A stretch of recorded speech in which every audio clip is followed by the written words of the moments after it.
महागाईची झळ, घरगुती सिलेंडरच्या दरात 29 रुपयांची वाढ. मुंबईमध्ये घरगुती सिलेंडरचे दर 941.50 रुपयांवर 3 महिन्यांमध्ये दुसऱ्यांदा झाली दरवाढ.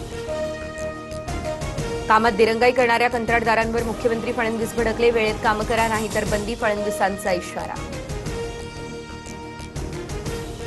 महायुतीत ऑल इज नॉट वेल. नवी मुंबईमधील शासकीय कार्यक्रमाचं एकनाथ शिंदेंना निमंत्रणच नाही. महायुतीमध्ये शिंदेंना दूर ठेवण्याचा प्रयत्न होत असल्याची चर्चा, सूत्रांची माहिती. अजितदादांप्रमाणे सुनेत्रा पवार यांचा बारामतीमध्ये सकाळीच पाहणी दौरा. एसटी स्टँड परिसरामध्ये सुनेत्रा पवार यांच्याकडून आढावा. बारामतीमध्ये विविध विकास कामांची पाहणी. छगन भुजबळ यांना राज्यसभेची उमेदवारी मिळण्याची देखील दाट शक्यता. तर भुजबळांच्या मंत्रिपदाच्या आणि आमदारकीच्या जागी समीर भुजबळांना संधी देण्याबाबत चर्चा. आपल्या वाट्याचं मंत्रिपद कुटुंबातील व्यक्तीलाच देण्याची भुजबळांची भूमिका. नाशिक विधान परिषदेच्या पाठिंब्यावरून महायुतीमध्ये गोंधळ कायम. आजही नेत्यांमध्ये चर्चा होणार. गोगो गीतेंची उमेदवारी कायम राहिल्यानंतर पाठिंब्यासाठी प्रयत्न.